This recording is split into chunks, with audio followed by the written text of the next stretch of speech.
subscribe the channel and press the bell icon for upcoming videos. Hello friends, welcome to my channel pharmacology concepts by Rajesh Chaudhary. तो आज की इस video पे हम बात करेंगे basic principles, theories and concept about the fluorimetry. तो आज का टॉपिक है फ्लोरीमेट्री के बारे में। अगर आपने पिछले वीडियोस में EMR मीन्स इलेक्ट्रोमैग्नेटिक रेडिएशंस के बारे में या फिर UV विजिबल स्पेक्ट्रोस्कोपी के बारे में पढ़ चुके हैं तो ये टॉपिक आपके लिए बहुत ही इजी होने वाला है, क्योंकि ये उसके जस्ट पार्ट है। नेक्स्ट आपका उसी थ्योरी से बेस पे ये आपका फ्लोरीमेट्री ही बना हुआ है। बात करें इस टॉपिक की तो फार्मेसी के हैं तो आपके 7th सेमेस्टर में हैं या फिर M.Pharm पे हैं या आपके ऑर्गेनिक केमिस्ट्री में भी ये इन्वॉल्व होते हैं। So if you want to watch my previous videos regarding the spectroscopy और instrumental analysis you can check description box below और बाय यूजिंग दिस लिंक। इसके अलावा आपको नोट्स चाहिए तो मैं अपने सारे नोट्स मेरी वेबसाइट www.pharmacyconcepts.in पे अपलोड करता हूँ, वहाँ विजिट कीजिए, वहाँ से नोट्स वगैरह डाउनलोड कर सकते हैं। नीचे आपके डिस्क्रिप्शन बॉक्स पे लिंक ऑलरेडी दिया हुआ है। So let start the topic. So fluorimetry, तो अगर आपने UV पढ़ चुके हैं तो आपको पता है कि जब हम किसी सैंपल पे, ड्रग पे, ऑर्गेनिक मॉलिक्यूल्स पे हमारे UV विजिबल स्पेक्ट्रा को पास करते हैं तो उस स्पेक्ट्रा में कुछ होते हैं स्पेसिफिक वेवलेंथ। आपकी बात करें UV की तो उसमें होता है 200 to 400, बात करें विजिबल की उसमें होता है 400 to 800। तो उस स्पेसिफिक स्पेक्ट्रा को वो आपका एब्जॉर्ब करता है।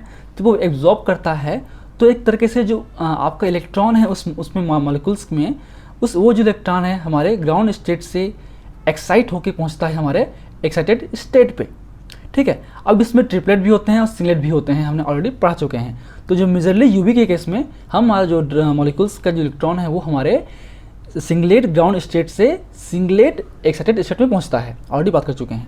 अब बात करें फ्लोरीमेट्री के केस में तो उसमें आपके एक तरीके से लुमिनेसेंस इंड्यूस प्रोड्यूस होता है। अब कैसे होता है, क्योंकि अगर इसमें जब आपके मॉलिक्यूल्स पहुंच जाते हैं इलेक्ट्रॉन, अगर वो इलेक्ट्रॉन स्टेबल नहीं हुए, अनस्टेबल होंगे, तब वो अपने स्टेबिलिटी को वापस रीगेन करने के लिए कुछ एनर्जी को इमिट करेगी, है कि नहीं। तो एनर्जी को इमिट करेगी तो और वापस हमारे एक्साइटेड स्टेट से ग्राउंड पे आएगी, मूव करेगी। तो वहाँ से कुछ आपका जो एनर्जी है इमिट होगी, या आपको बात करें जो रेडिएशन है वो आपके इमिट होगा। तो इसी रेडिएशन के जो इंटेंसिटी है उसको हम इस फ्लोरीमेट्री में मेज़र करते हैं। अब इसमें बहुत सारे कंडीशंस हैं, थ्योरीज हैं, पॉइंट्स हैं जो कि आपको याद रखना चाहिए। ठीक है, चलिए अब आते हैं वन बाय वन। तो आप जानते हैं थ्योरी पे, when molecules absorb the UV radiations transit ground state to singlet state of the electron present in the molecules, the excited state is unstable and deactivated occurs due to the internal conversion or internal collisions, external conversion or the emit as a light luminescence। तो यहाँ पे बात करें fluorimetry की तो fluorimetry में हमारा जो आपका इलेक्ट्रॉन है वो हमारे एक्साइटेड सिंगलेट स्टेट से आपके ग्राउंड स्टेट में आता है। ठीक है, तो अब इसमें बात करें कि ये जो प्रोसेस होते हैं ये कैसे होंगे, हम आगे बात करेंगे ही। तो इससे जो है अल्टीमेटली आपके एनर्जी रिलीज होती है। अब ये एनर्जी या वेवलेंथ जो रिलीज हो रही है उसको हम बोल सकते हैं ल्यूमिनेसेंस, री इमिशन एज ए लाइट। वो एब्जॉर्ब करेगा और वापस लाइट को एक इमिट करेगा। इसलिए ये जो आपके फ्लोरीमेट्री हैं या फॉस्फोरोमेट्री है या ल्यूमिनेसेंस वगैरह हैं वो हमारे आपके इमिशन स्पेक्ट्रोस्कोपी में आते हैं। एब्जॉर्प्शन में UV था, इमिशन में आपका फ्लोरीमेट्री है। ठीक है, अब बात करें ल्यूमिनेसेंस की तो luminescence is a phenomena of emission of radiation like the fluorescence और phosphorescence. When the molecules are excited by radiations at certain wavelength, due to the above conditions, like these conditions, the molecules emit radiations. The molecules emit radiations when the electrons undergoes excited state to the ground state। जो हमने देखा अभी कि ground से जब excite होते हैं तो उसको हम बोलते हैं एब्जॉर्प्शन बोलते हैं, और जब एक्साइटेड स्टेट से ग्राउंड पे आएगा तब उसको एनर्जी एज ए लाइट रूप में इमिट करती है, कुछ रेडिएशन इमिट करती है, उससे हम बोलते हैं लुमिनेसेंस। अब ये दो तरीके से हो सकते हैं, एक होता है फ्लोरोसेंस, एक होता है फास्फोरेसेंस। तो पहले हम पढ़ते हैं फास्फोरेसेंस के बारे में। सो phosphorescence it is the measurement of emitted radiation और is the phenomena of emission when the electron undergoes the excited triplet state to the ground state, and it is a delayed process या delayed emission like the S2 then S1 then T then S0। तो बात करें ये जो luminescence हैं, fluorescence हैं या फास्फोरेसेंस हैं, तीनों एक तरीके से इमिशंस फिनोमिना है। जिसमें हम इमिशन रेडिएशन को मेज़र करते हैं, उसकी इंटेंसिटी को। तो जब हमारा जो आपका इलेक्ट्रॉन है वो हमारे एक्साइटेड ट्रिपलेट स्टेट से, ये आपका ट्रिपलेट स्टेट है, ये आपका है सिंगलेट स्टेट, तो पहले एनर्जी आपके एब्जॉर्ब होगा इस ग्राउंड S0 से, तो ये आपके हो सकता है ये S1 है, इसके ऊपर भी S2 होता है ना। तो S2 से वापस S1 में आते हैं और S1 से आपके इंटर सिस्टम क्रॉसिंग के थ्रू पहुंचते हैं आपके T पे, ये आपका T है, ठीक है। तो अगर वो T से इस स्टेट से, ट्रिपलेट स्टेट से आपका जो इलेक्ट्रॉन है वो वापस ग्राउंड स्टेट्स पे आते हैं, तो वो आपके एनर्जी को इमिट करेंगे, स्पेसिफिक एनर्जी को, ठीक। तो वो आपको उसको बोलते हैं हम लोग फास्फोरोसेंस, जिसका जो टाइम फ्रेम होता है -10⁻³ to the 1 सेकेंड। तो ये बहुत ही डिलेड प्रोसेस है as compare to the absorbance and fluorescence. तो नेक्स्ट आपका fluorescence. So fluorescence is a phenomenon of emission of radiation when the electron undergoes the excited singlet state to the ground state। तो जब S0 से absorb होगा S1 या S2 पे और इस S1 से वापस S0 पे आएगा इस तरीके से, तो इसमें कुछ जो आपका एनर्जी है, इलेक्ट्रॉन है, वो आपके क्या होंगे, रिलीज होंगे, या सॉरी इलेक्ट्रॉन मतलब एनर्जी या वेवलेंथ इमिट होंगे। तो उसको हम मेजर करते हैं इस फ्लोरेसेंस में, जिसमें टाइम फ्रेम थोड़ा सा रैपिड होता है as compare to the fluorescence, is rapid process and तो इसमें आपका होता है 10⁻⁶ to the 10⁻⁹। बात करें एब्जॉर्बेंस की या फिर एक्साइटेशन की, तो उसमें जो टाइम फ्रेम है और कम बहुत कम होता है, अप्रॉक्सीमेटली होता है 10⁻15 सेकेंड। तो बहुत ही फास्ट प्रोसेस होता है आपका हमारा एक्साइटेशन और एब्जॉर्प्शन। सो नेक्स्ट आपका फ्लोरीमेट्री। तो फ्लोरीमेट्री तरीके से इंस्ट्रूमेंट है जिसमें हम फ्लोरोसेंस को मेजर करते हैं। So it is a measurement of fluorescence intensity at the particular wavelength with the help of a filter fluorometer or the spectrophlorometer, ठीक है। तो एक तरीके से जो भी हमारी एनर्जी जो है यहाँ से जो हमारा वापस रिस्टोर हो रहा है, तो उसके थ्रू जो आपकी एनर्जी एक स्पेसिफिक वेवलेंथ पे जो इंटेंसिटी के थ्रू रिलीज हो रहा है, उस एनर्जी को, उस वेवलेंथ को, उसकी इंटेंसिटी को मेज़र करना आपके फ्लोरोमेट्री का काम है, जिसमें हम फ्लोरोमीटर या फिर स्पेक्ट्रोफ्लोरोमीटर यूज़ करते हैं। अब आपको समझ में आ गया होगा कि फास्फोरोसेंस क्या है, फ्लोरोसेंस क्या है, दोनों में क्या बेसिक डिफरेंसेस है और एक टाइम फ्रेम क्या है, ठीक है। चलिए अब आते हैं हम लोग बेसिक थ्योरी एंड प्रिंसिपल्स के बारे में। सो आपने ऑलरेडी पढ़ चुका है कि आपके मॉलिक्यूल्स जो हैं एब्जॉर्ब करते हैं आपके रेडिएशन एनर्जी को, आपके लाइट सोर्स को, और आपके जो ग्राउंड स्टेट में जो आपके बॉन्डिंग इलेक्ट्रॉन्स हैं जो होते हैं आपके सिग्मा या फिर पाई, ठीक है। वहाँ से जो है जिसको बोलते हैं होमो मतलब होता है हाई ऑक्यूपाइड मोलेकुलर ऑर्बिटल, से आपके एक्साइट होकर पहुँचता है हमारे इस एंटी बॉन्डिंग इलेक्ट्रॉन्स पे, मॉलिक्यूल्स पे, जो है आपका पाई स्टार और सिग्मा स्टार, आपने पढ़ा होगा यूवी में। तो उसमें जब पहुँचते हैं ये आपका LUMO LUMO मतलब लोवेस्ट अनऑक्यूपाइड मोलेकुलर ऑर्बिटल, ठीक है। So it has more energy has in the less stable. तो यहाँ की जो एनर्जी है, जाहिर सी बात है, इसकी जो एनर्जी है वो आपकी हाई होगी, that is the high energy. जब हाई एनर्जी की बात करें तो उसकी जो स्टेबिलिटी क्या होगी, लो होगी, है ना, आपका अपोजिट होता है एनर्जी के। तो ये वापस अपने ग्राउंड स्टेट में आना चाहता है, ठीक है।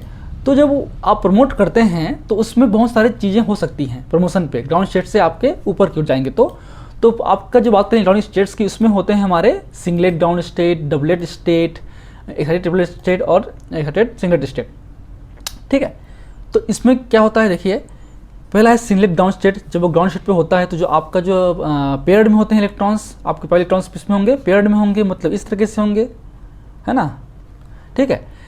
बात करें डबलेट स्टेट की तो अनपेयर्ड पाई इलेक्ट्रॉन होंगे, लाइक फ्री रेडिकल्स, मतलब आपके या तो ये होगा या फिर ये होगा, इस तरीके से।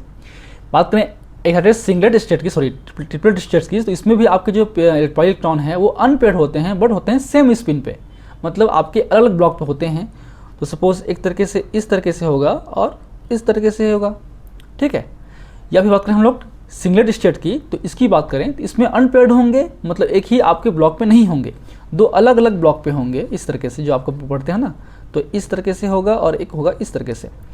इसकी बात करें, सॉरी मतलब आपके सेम स्पिन पे होंगे। बात करें सिंगलेट की तो अनपेयर्ड होंगे और आपके अपोजिट स्पिन पे होंगे, मतलब एक ऐसे होगा तो एक आपका ऐसे होगा, ठीक है। अगर ब्लॉक की बात करें तो इस तरीके से आपका एनर्जी होगा, एक अपर एक लोअर, ठीक है। स्पिन की बात करें तो आपको पता होगा जो अपर है वो हम बोलते हैं प्लस हाफ, इसको बोलते हैं माइनस हाफ, पता होगा, आप पढ़ चुके होंगे, है ना, ठीक है। चलिए अब आते हैं हम लोग थ्योरी के बारे में। थ्योरी ऑलरेडी हम बात कर चुके हैं इसके बारे में कि आपका जो लाइट सोर्स जो है आपका, पढ़ लीजिए इसको एक बार। When a light appropriate wavelength is absorbed by a molecules, the electrons are promoted to the singlet down state to the singlet excited states. Once the molecules in these states relaxed can occurs via several process by emission of radiations. The process can be the following.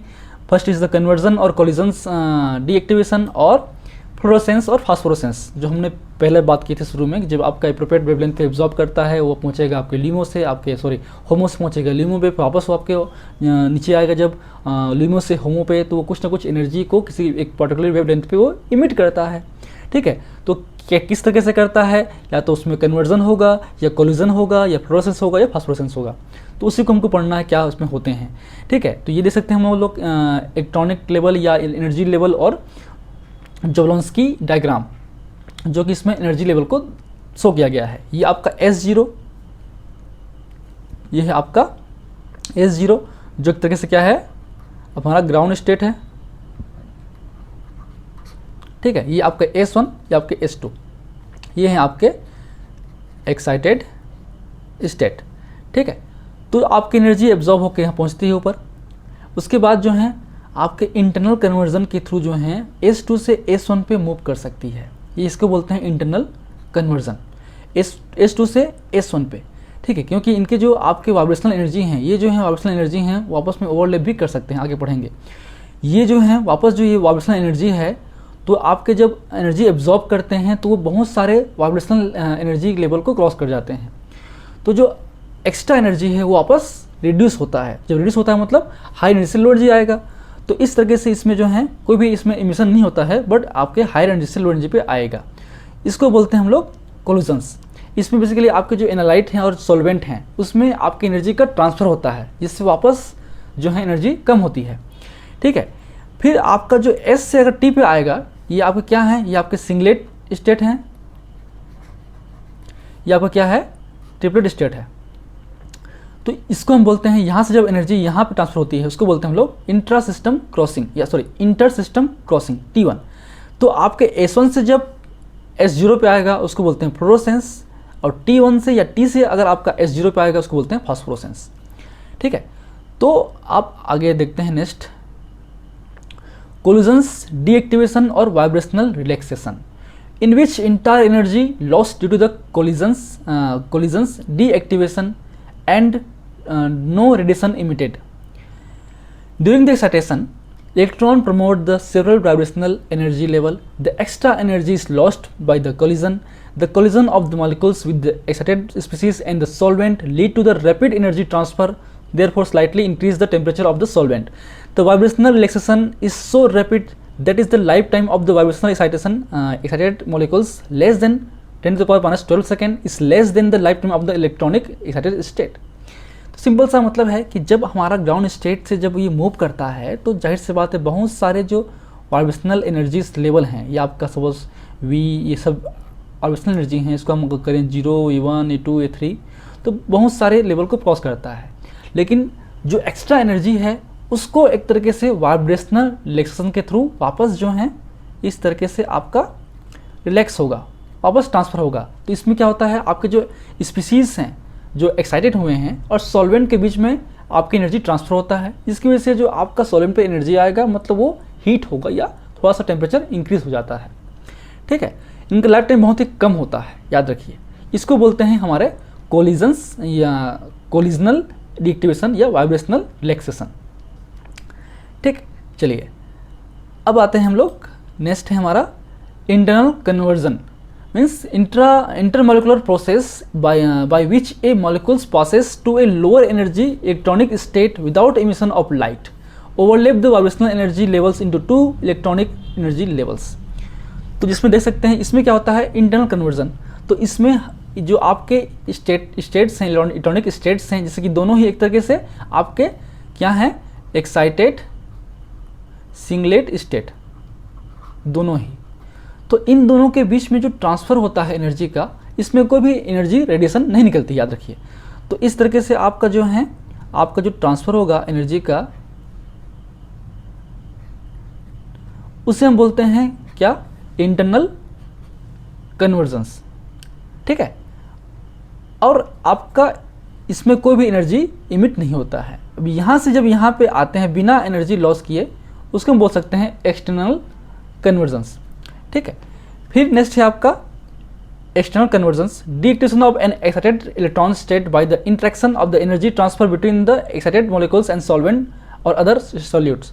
तो अगर आपके solvent हो या आपके कुछ और उसमें एनालाइट्स हों, सॉल्यूट्स हों, उसके बीच में इंटरेक्शन होता है आपके एनालाइट और सॉल्यूट या फिर सॉल्वेंट के बीच में, तो उनके बीच में जो एनर्जी ट्रांसफ़र होती है उसमें आपका क्या हुआ, इंटरनल तो हुआ नहीं है, वो होंगे एक्सटर्नल, क्योंकि उसने जो एनर्जी है वो दूसरे मॉलिक्यूल को ट्रांसफ़र कर दिया है, अपने में खुद उत्पन्न नहीं किया है, दूसरे को ट्रांसफ़र कर दिया है। बट इस केस में भी आपका एनर्जी कोई भी इमिट नहीं होगा। जब सेल्फ के आपके S1 से S0 पे आएगा वापस, तभी वो एनर्जी को रिलीज करेगा या इमिट करेगा एक खास वेवलेंथ पे, जिसको हम बोलते हैं फ्लोरोसेंस इस केस में, ठीक है। और T अगर T से S0 पे आएगा तो उसको बोलते हैं हम लोग फास्फोरोसेंस, ठीक है, क्लियर। नेक्स्ट है हमारा इंटर सिस्टम क्रॉसिंग, मतलब S से T में जाना, यहाँ पे T में जाना, उसको बोलते हैं हमारा inter system crossing, process in which the spin of an excited electrons is reversed and change the multiplicity results, most common when the vibrational manifold overlaps exist when the molecules has the heavy atom substituents। इसमें एक तरीके से इस case में क्या है, हमारा unpaired है, और एक तरीके क्या है, सेम स्पिन पे है। इसमें क्या होंगे, अनपेयर्ड हैं बट इनकी स्पिन डिफरेंट है, और इनमें जो वाइब्रेशनल जो एनर्जीज हैं वो आपस में ओवरलैप होते हैं। इन ओवरलैप की वजह से वो इजीली आपस में कन्वर्जन हो सकते हैं। इसी को बोलते हैं हमारा इंटरनल कन्वर्जन, एक्सटर्नल कन्वर्जन या फिर इंटर सिस्टम क्रॉसिंग, मतलब सिंगलेट से ट्रिपलेट में आना। तो इसके थ्रू भी एनर्जी कुछ ना कुछ लॉस होगी ही, जाहिर सी बात है। तो इस केस में बात करें स्टेबिलिटी की, तो excited triplet state is the more stable then the excited singlet state, याद रखिए, ठीक है। चलिए अब आते हैं difference between the energy level. तो अब जान चुके हैं जो आपके जो एनर्जी लेवल है किनके बीच में, एक्साइटेड और ग्राउंड स्टेट के बीच में। जो एब्जॉर्प्शन की या एक्साइटेशन की जो एनर्जी लेवल है, डिफरेंसेस है, वो सबसे हाई होगी, देन फ्लोरोसेंस की, देन फास्फोरोसेंस की। तो सेम बात करें वेवलेंथ की, तो जस्ट अपोजिट होगा, क्योंकि वेवलेंथ जस्ट होता है अपोजिट होता है। क्या होता है आपका वेवलेंथ, ये होता है आपका H is equal to H nu, और आपका E इज इक्वल टू हो गया HC बाई लेमडा, जहाँ पे हमारा ये दोनों कांस्टेंट होता है। तो E inversely proportional to the lambda, है कि नहीं। तो इसके केस में आपका जो एनर्जी रिक्वायरमेंट है या वेवलेंथ है वो आपके इसमें कम होंगे, फिर देन इस पे, देन इस पे। तो एग्जांपल लेते हैं हम लोग एंथ्रासिन का। एंथ्रासिन का जो एब्जॉर्प्शन एनर्जी होती है या वेवलेंथ होता है वो होता है 250 नैनोमीटर पे, जबकि फ्लोरोसेंस होता है आपके 425 नैनोमीटर पे, और जो फास्फोरेसेंस होगा आपके 680 नैनोमीटर पे। So these are the basics theory, concept and principles about the fluorimetry. I hope आपको समझ में आ चुका होगा कि वो कैसे एब्जॉर्ब करके एनर्जी पहुंचता है और कैसे वो एनर्जी वापस आएगा। तो वापस आने के दौरान जो एनर्जी रिलीज होगा या इमिट होगा वो आपका होगा इमिशन रेडिएशंस, जो तरीके से होगा फास्फोरेसेंस होगा या फ्लोरोसेंस होगा, उसके मेजरमेंट को हम बोलते हैं फ्लोरीमेट्री, ठीक है। अब ट्रिपलेट से अगर आपके आते हैं S0 पे ग्राउंड पे तो फास्फोरोसेंस हैं, और आपके अगर वो सिंगलेट से आएंगे तो क्या होंगे, वो होंगे फ्लोरोसेंस। सिंपल सा है। टाइम फ्रेम इसमें आपके हाई है आपके फास्फोरोसेंस में, जबकि टाइम फ्रेम आपके फ्लोरोसेंस में कम होता है। ये बेसिक कॉन्सेप्ट हैं, इनसे आपके ऑब्जेक्टिव क्वेश्चंस बनते हैं। So if you like videos please press the like button, share with your friend, and any feedback please comment on the comment section that motivates me for the coming videos. In last, thank you, keep watching.